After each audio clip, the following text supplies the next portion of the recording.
राऊतसाहेब, आज 1 मे महाराष्ट्र दिन आणि जागतिक कामगार दिनही आहे. महाराष्ट्रातल्या सर्व क्षेत्रातील मान्यवरांनी आज हुतात्मा चौकात जाऊन हुतात्म्यांना अभिवादन केलं आहे आणि महाराष्ट्र दिनानिमित्त त्यांची भूमिका मांडली. आज महाराष्ट्र दिन आहे. 1 मे. 1 मे हा जागतिक कामगार दिन आहे. नव्या पिढीला कदाचित माहीत नसेल की महाराष्ट्र निर्मितीचा दिवस म्हणजे महाराष्ट्र दिन हा 1 मेलाच का आपण निवडला. तर या नव्या पिढीला मला सांगायचं आहे, मुंबई ही परंपरेनं कामगारांची, कष्टकऱ्यांची आणि कामगार संयुक्त महाराष्ट्राच्या लढ्यामध्ये उतरले. मुंबईचे गिरणी कामगार, लाखोच्या संख्येनं गिरणी कामगार संयुक्त महाराष्ट्राच्या लढ्यामध्ये उतरले आणि कामगारांचं बलिदान झालं. जे 106 हुतात्मे महाराष्ट्रासाठी झाले ते बहुसंख्य कामगार आहेत आणि त्यांना आदरांजली कामगारांना महाराष्ट्रात. म्हणून 1 मे हा महाराष्ट्र दिन. म्हणजे त्या दिवशी संयुक्त महाराष्ट्राचा मंगल कलश यशवंतराव चव्हाण मुंबईमध्ये घेऊन आले. तो आजही मंत्रालयामध्ये आहे. महाराष्ट्र निर्माण झाला 67 वर्ष होत आली. आजही हा महाराष्ट्र अखंड आहे. विदर्भ, मराठवाडा, कोकण, मुंबई, उत्तर महाराष्ट्र आणि आपण प्रत्येक महाराष्ट्र दिनाला हा एक उत्सव म्हणून साजरा करतो. आजही काल मध्यरात्री 30 तारखेला हुतात्मा चौकात जाऊन हुतात्मा स्मारकाला अभिवादन केलं आम्ही. माननीय उद्धव ठाकरे, माननीय आदित्य ठाकरे, आम्ही सगळे असंख्य शिवसैनिक. आणि आज दिवसभर हुतात्मा चौकामध्ये जनता जाईल, राजकारणी जातील, सत्ताधारी जातील. काल मला एक विदारक चित्र तिकडे दिसलं. सांगू इच्छितो, उद्धवजी अस्वस्थ. हुतात्मा स्मारकाची अवस्था ही अत्यंत दारुण आहे. तडे गेलेले. आपण जर जाऊन पाहिलं तर त्याला क्रॅक्स, तडे गेलेले आहेत. बाकी सर्व इन्फ्रास्ट्रक्चर तुम्ही उभं करताय. आज मिसिंग लिंकला तुम्ही जाऊन उद्घाटन करताय. केव्हा तरी महाराष्ट्र दिन सोडून हुतात्मा स्मारकापाशी जा आणि त्याची पाहणी करा. हे मुंबई महानगरपालिकेच्या अखत्यारीत येते. हे खरं असलं तर राज्याच्या मुख्यमंत्र्यांनी सुद्धा तिकडे जाऊन आपल्या सहकाऱ्यांसह हुतात्मा स्मारकाची स्थिती पाहायला पाहिजे. आम्हाला फार वाईट वाटलं. आम्ही रात्री बराच वेळ ते माननीय उद्धव ठाकरे, आदित्य ठाकरे आम्ही सगळे पाहत होतो. कारण हुतात्मा स्मारकाच्या निर्मितीमध्ये म्हणजे जे सुशोभीकरण आहे त्याच्यामध्ये शिवसेनेचा फार मोठा वाटा आहे. छगन भुजबळ महापौर होते त्या काळात ही सुरुवात झाली, ती सातत्यानं कायम राहिली. नुसतं महाराष्ट्राच्या दिनी संचलन करून, सलामी घेऊन, ध्वजवंदन करून हुतात्म्यांना मानवंदना दिली असं होत नाही. मुंबईवर मराठी माणसाचंच वर्चस्व राहिलं पाहिजे. महाराष्ट्रामध्ये मराठी माणसाचाच आवाज बुलंद राहिला पाहिजे. महाराष्ट्र कधीही दिल्लीचा गुलाम होऊ नये यासाठी तो लढा झाला. मुंबई महाराष्ट्रापासून तोडण्यासाठी तेव्हाच्या राज्यकर्त्यांनी, धनिकांनी, उद्योगपतींनी, व्यापाऱ्यांनी जे षडयंत्र रचलं होतं की मुंबई महाराष्ट्राला मिळू नये, त्या विरोधामध्ये मराठी कामगारांनी, गिरणी कामगारांनी केलेलं ते बंड होतं. त्याच्यामध्ये अनेक महत्त्वाचे नेते, मग प्रबोधनकार ठाकरे, श्रीपाद अमृत डांगे, कॉम्रेड डांगे, आचार्य अत्रे, वालचंद कोठारी असे असंख्य लोक, अण्णाभाऊ साठे, शाहीर अमर शेख, या लोकांनी महाराष्ट्र पेटवला, ढवळून काढला आणि ही लढाई झाली. आणि त्यानंतर मुंबईसह महाराष्ट्र निर्माण झाला. तो टिकवणं हे आता मोठं आव्हान आहे. ज्या परिस्थिती आम्ही आज जगतो आहोत किंवा सरकारची जी भूमिका आहे ही लढाई भांडवलदाराविरुद्ध होती त्या काळात, आणि आज पुन्हा एकदा मुंबई भांडवलदारांच्या घशात घालताना सरकार दिसत आहे. त्याच्यामुळे आम्हाला पुढल्या लढाईला मानसिक तयारी करावी लागेल. लोकसेव जशी तुम्ही जी अवस्था म्हणालात किंवा जी परिस्थिती आहे हुतात्मा स्मारकाची, तशीच शिवाजी पार्कातल्या महाराष्ट्र दालनाची आहे, जे संयुक्त महाराष्ट्राचं कला दालन उभारलं होतं उद्धव ठाकरेंच्या संकल्पनेतून, त्याची तशीच वाईट अवस्था आहे. महाराष्ट्राच्या महाराष्ट्र लढ्याच्या ज्या स्मृती आहेत ज्या आम्ही निर्माण केल्या, मग संयुक्त महाराष्ट्र दालन असेल, हुतात्मा स्मारक असेल, या गोष्टी जतन करणं आवश्यक होतं. पण गेल्या 4 वर्षामध्ये महापालिकेत जे प्रशासन राज्य आणलं भाजपनं, त्याच्यामुळे या सगळ्या वास्तू धूळ खात पडल्या, खराब झाल्या, वाया गेल्या. याला जबाबदार या काळातलं मुंबई महानगरपालिकेतलं प्रशासन राज्य. तर त्याच्यामुळे आमचं लक्ष आहे. संयुक्त महाराष्ट्र दालनामध्ये त्या दिवशी किशोरी पेडणेकर यांच्या नेतृत्वाखाली धडक मारली होती आम्ही. आता तिकडे काम सुरू झालं आहे.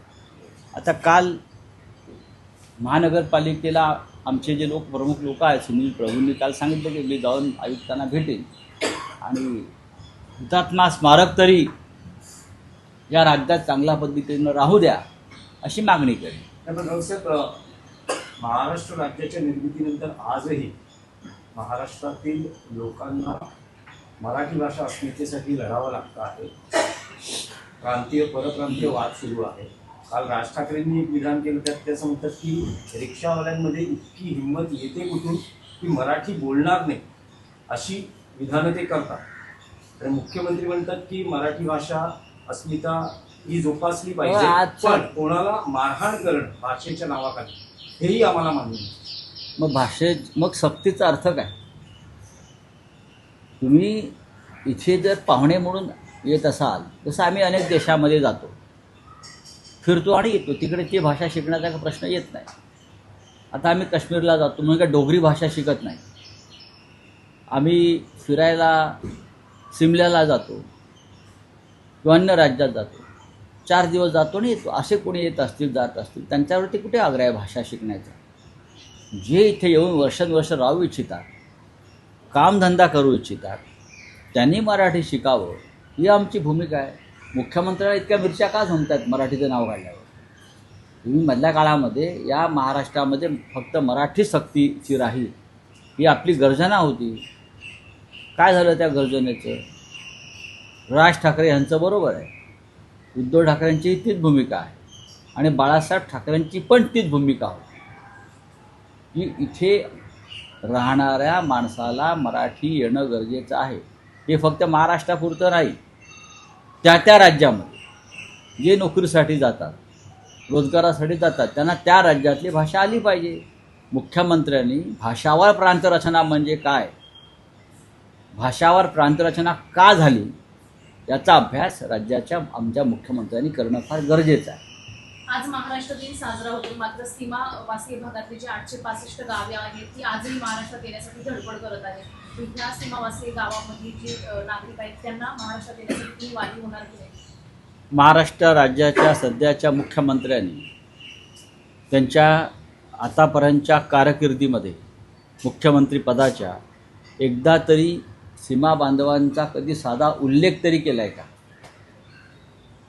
किंवा भारतीय जनता पक्षाच्या मंत्र्यांनी इतक्या वर्षामध्ये की महाराष्ट्र जोपर्यंत बेळगावसह जे आपण 865 गावं सांगितली त्यांचा सीमा भागाचा समावेश होत नाही तोपर्यंत महाराष्ट्र अपूर्ण आहे, याचा साधा उल्लेख तरी केला आहे का?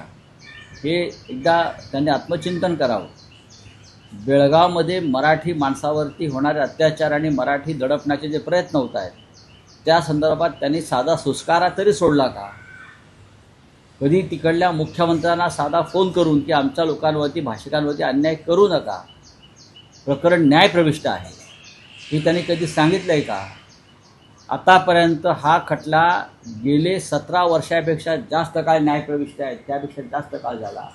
मुख्यमंत्र्यांनी कधी या संदर्भात एखादी बैठक घेऊन सीमा भागातल्या संदर्भातले जे वकील आपण नेमलेले आहेत आणि ज्यांना सरकार पैसे देत आहे, हां, त्या वकिलांना कधी बोलून विचारलं का की खटला पुढे का सरकत नाही, किंवा तुम्ही काय करताय, असं काय घडतंय की अनेकांना न्याय मिळतो आणि 20-20 वर्ष आमच्या न्यायालयात जो सीमा भागाचा खटला सुरू आहे त्या संदर्भात कधी राज्याच्या मुख्यमंत्र्यांना ही संवेदना जाणीव निर्माण झाली आहे का की मी सुद्धा तिकडल्या मराठी माणसांचाच मुख्यमंत्री आहे.